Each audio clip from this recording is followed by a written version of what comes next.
You ever wonder how some people just seem to pick up new languages like it's nothing? Well, here's the thing. They're not actually geniuses.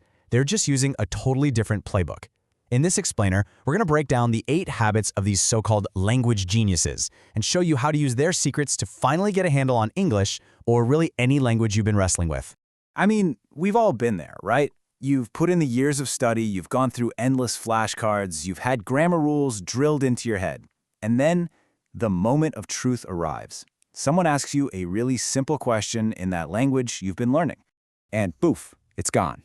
Your mind is just a blank slate. It's one of the most frustrating feelings in the world. So the big question is, why? How can all that hard work still leave you totally speechless at the one moment you need it?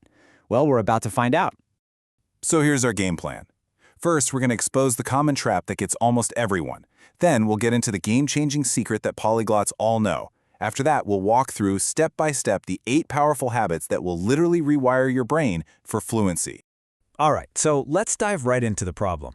The reason so many of us struggle is because we fall right into what I call the fluency trap.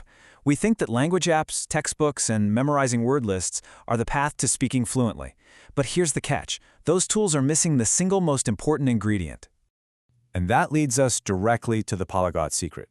These are the people who speak multiple languages. We're talking 6, 8, some even speak 20. It's wild.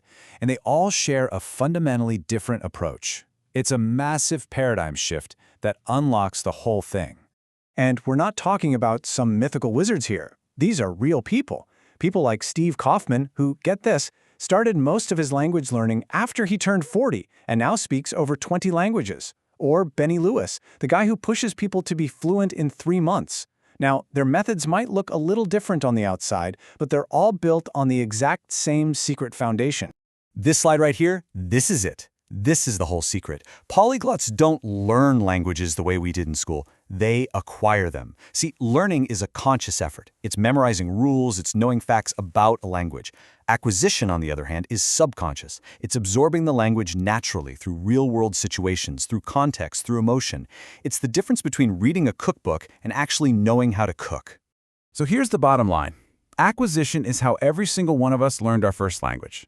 As a baby, you didn't sit down with grammar charts. You were just surrounded by it, and you started using it. This is the mindset we have to get back to. Every single habit we're about to talk about is designed to create this natural state of acquisition. Okay, so how do we actually do this? How do we switch from that frustrating learning mode to this natural acquisition mode? Well, the very first step is to get the language out of the textbook and into your actual life. It all starts with immersing your senses. Now, the first 2 habits are team. Habit number 1 is to fall in love with the culture. Because language isn't just a list of words. It's the heartbeat of a culture, of its people. And habit number 2 is to make it physical. You have to get the language out of your head and into your mouth. Feel the sounds, the rhythm. Actually speak it. The polyglot Luca Lampariello says it perfectly. Culture is the glue. When you're watching the movies, listening to the music, understanding the jokes and traditions, you're not just learning words anymore. You're building a real emotional connection. It makes the language stick. It gives you a reason, a powerful why that pulls you forward. All right, next up, let's talk about how to wire your brain for a new language the right way.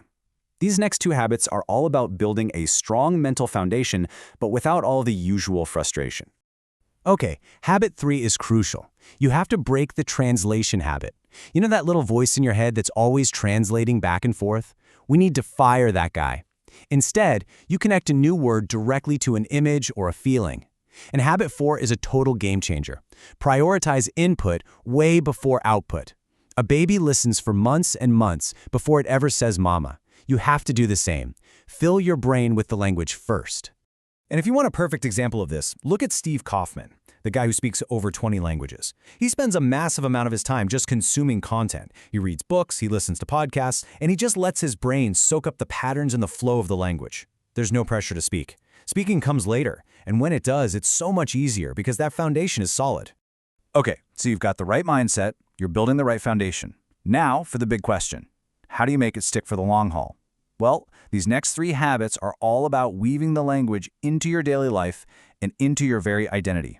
Habit 5 is a huge mental shift. From day 1, you have to start thinking of yourself as a speaker of the language, even a beginner one, not just a learner.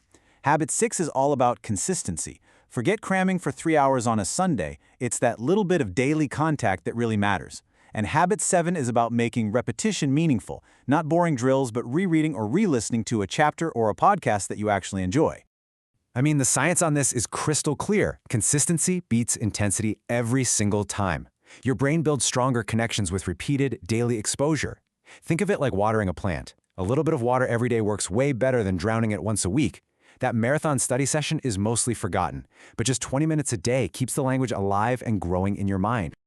And now for our final section. We are going to bust the single biggest myth that holds people back from even trying, and we'll reveal the final habit that turns your age into your greatest superpower. We've all heard it. Heck, maybe we've even said it ourselves. I'm just too old to learn a new language. Well, polyglots are living, breathing proof that this is absolutely 100% false. You don't have a disadvantage as an adult. You just have a different set of tools. And that brings us to the 8th and final habit. Leverage your adult superpowers. Unlike a little kid, you can understand complex ideas like culture and context. You can be strategic. You can consciously choose to build these effective habits. So stop thinking of your age as a bug. It's a feature. It's your greatest strength. So, if you remember just one thing from all of this, let it be this simple but powerful shift in your thinking. Stop trying to learn. Instead, start enjoying the natural, fun process of acquiring. Your journey to speaking a new language doesn't start with a textbook. It doesn't start with an app. It starts with a spark of passion. So I'll leave you with this question. What's yours? Which culture do you absolutely love and want to connect with on a deeper level?